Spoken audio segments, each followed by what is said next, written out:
Hi friends, आप सबको शालू का नमस्कार। कल मैंने आपको एक्सीडेंट के बारे में और बच्चों के बारे में बहुत कुछ बताया था। बच्चे बच्चे ही होते हैं। धीरे धीरे उनमें चेंजेस आने लग गई, थोड़ा एडजस्टमेंट हो गया और थोड़ा कोशिश वो बच्चे भी कर रहे थे माँ बाप को भूलने की, लेकिन इतनी जल्दी नहीं भूल पाते। माँ बाप तो माँ बाप ही है और मैं उनकी माँ बनने की कोशिश कर रही थी। प्यार तो बराबर में था। शुरू से ही बच्चे, जैसे मेरे बच्चे मुझे मम्मी बोलते थे, तो मेरी जिठानी जेठ के बच्चे भी मुझे मम्मी ही बुलाते थे। और मेरे बच्चे जो है उनको अव्वा मतलब माँ और अप्पा मतलब फादर, तो ये पापा, तो मम्मी पापा की जगह वो अव्वारी और अप्पारी करके ही बुलाते थे। और उनके बच्चे मुझे मम्मी, और जो आनंद सबसे बड़ा था वो इनको चाचा जी बोलने लगा था। तो वो चाचा बोलते बोलते मेरे बच्चे भी अपने पापा को चाचा बोलने लग गए। और ये चाचा एंड तक बहुत लोगों के चाचा बन गए, बहुत बच्चों के चाचा बन गए। इनको सभी लोग घर में, रिश्तेदारी में, और बड़े लोग और आस पड़ोस के लोग और भी बहुत सारे बच्चे सब इनको मतलब चाचा जी करके ही बुलाते थे। रिलेशन में सब इनके सिस्टर के बच्चे मतलब ये चाचा जी के नाम से ही फेमस हो गए। कोई भी मतलब इनको नाम से या कोई अंकल ऐसे कोई नहीं बुलाता था। 99% लोग सब चाचारी करके ही बुलाते थे। तो ये वो बच्चे भी मुझे मम्मी बुलाते थे, लेकिन मेरा रोल बहुत बड़ा था। मम्मी बोलने वाले बहुत मिलेंगे, लेकिन मम्मी बन के दिखाना चाहिए।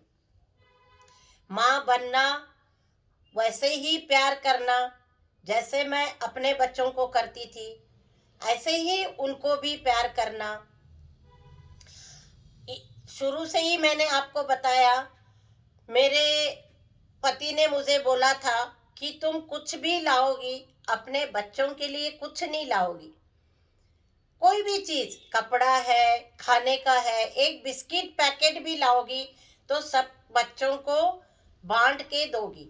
तब मेरी उम्र छोटी थी, 18-19 में ही मुझे स्वरूप हो गया था। थोड़ी समझ इतनी नहीं थी, तो मुझे थोड़ा वो लगता था, लेकिन मुझे भी धीरे धीरे आदत पड़ गई।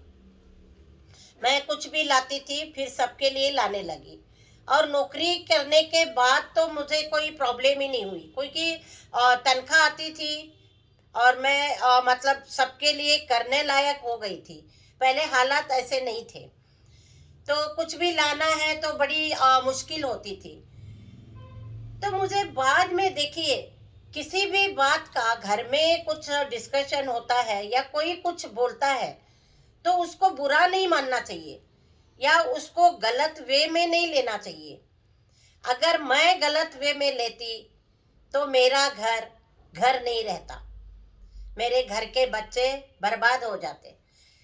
मैं पति की, मैंने बोला ना, हर बात मैं 99% मैं उनकी बात मानती थी। एज में थोड़ा डिफरेंस था ही, लेकिन उन्होंने पहले ही बोला था कि जो भी मैं कहूँगा तुम बस ज़्यादा उसको आर्गुमेंट नहीं करना है, आर्गुमेंट मुझे पसंद नहीं है। और वो डर के मारे मैं आर्गुमेंट नहीं बोलती थी, भाई चलो ठीक है, कुछ भी हो गया, चलो ठीक है करते करते मैं अपना निकल रही थी, जिंदगी के राह में चल रही थी ऐसे ही।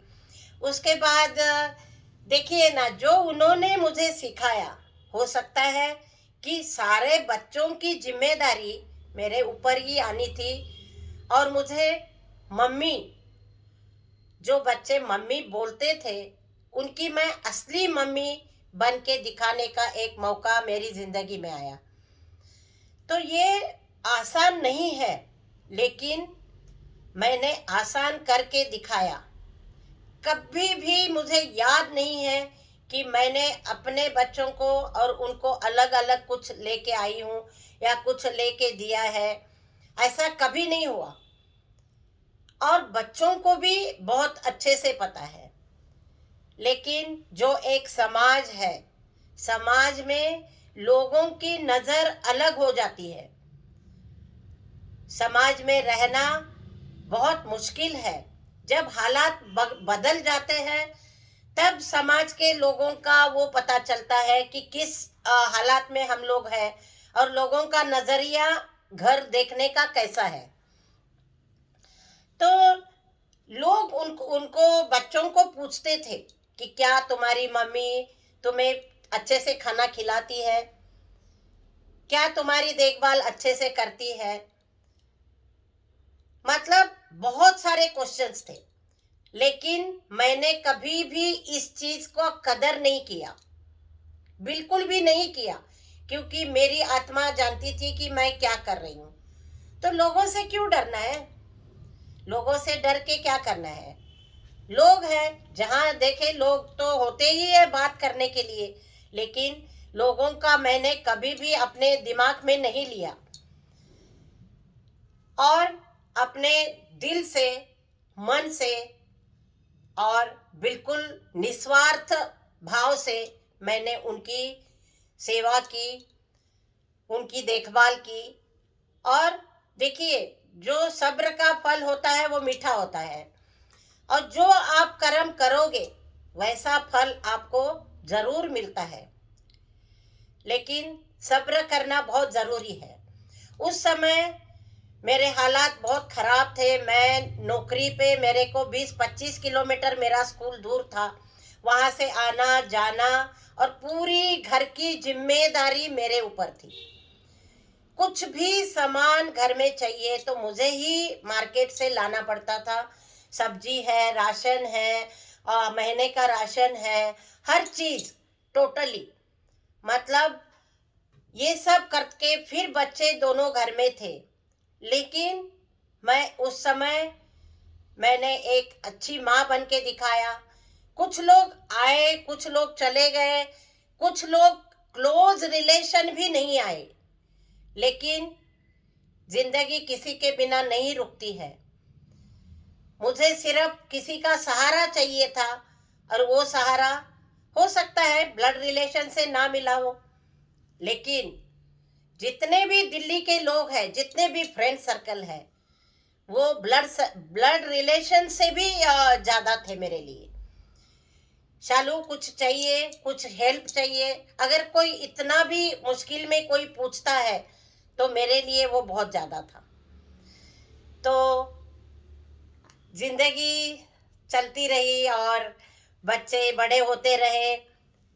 मुझे माँ बनना पड़ा। कितने बच्चों का, 8 बच्चे घर में थे और 8 बच्चों की मैं माँ बन गई। 8 बच्चों की मैं माँ बन गई, और मैंने उसमें बहुत अच्छे से माँ बनने की मैंने बहुत कोशिश की।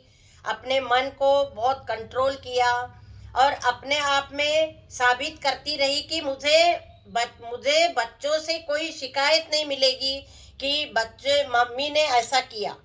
इसका मैं पूरा ध्यान रखती थी, और बच्चे भी मुझे धीरे धीरे उतना ही प्यार करने लग गए, और धीरे धीरे उनमें फिर बचपना आने लगा। तो वो अपनी माँ की तरह मुझे भी तंग करने लग गए। कभी कभी कोई चीज पसंद आ गई तो बोलने लग गए कि मम्मी मुझे ये चाहिए, मुझे ये बना के दे दो, मुझे ये अच्छा लगता है। तो मुझे भी अच्छा लगा। और लड़कियां तो होती बहुत अच्छी है, तो लड़कियों ने भी मेरा बहुत ध्यान रखा, मैंने लड़कियों का बहुत ध्यान रखा। तो ऐसे परिवार, मुरगोड परिवार जो है वो मुरगोड ब्रदर्स के नाम से जाना जाता था। मुरगोड ब्रदर्स, कभी ये नहीं कहते थे कि मुरगोड, मुरगोड ब्रदर्स मतलब फेमस। अरे वो दिल्ली के मुरगोड, तो ये फेमस हो गए थे। तो देखिए हालात चेंज हो गए। वही गाना फिर, बिछड़े सब बारी बारी, देखी दुनिया की दारी, बिछड़े सब बारी बारी। तो देखिए कितना अच्छा मेरा परिवार था। और देखते देखते घर के सारे बुजुर्ग, मेरी सास चली गई, मेरे बड़े जेठ चले गए, मेरे छोटे जेठ चले गए, और फिर मेरी जेठानी चली गई। तो घर में कौन रह गया? मैं, मेरे हस्बैंड ही रह गए। और फिर हमारे ऊपर पूरी जिम्मेदारी आई, और उसको पूरे अच्छे से मैंने निभा निभाने के लिए बहुत प्रयास किया, और मैं उसमें सक्सेस हो गई। तो आगे फिर मैं आपको कल बताऊंगी कि लाइफ फिर से कैसे चेंज हो गई, और धीरे धीरे बच्चे कैसे बड़े होने लगे, संभलने लगे। तब तक के लिए शालू का नमस्कार। ज़रूर आप लाइक करें, और इस कहानी को मैं आपके सामने बताती जाऊंगी। नमस्ते।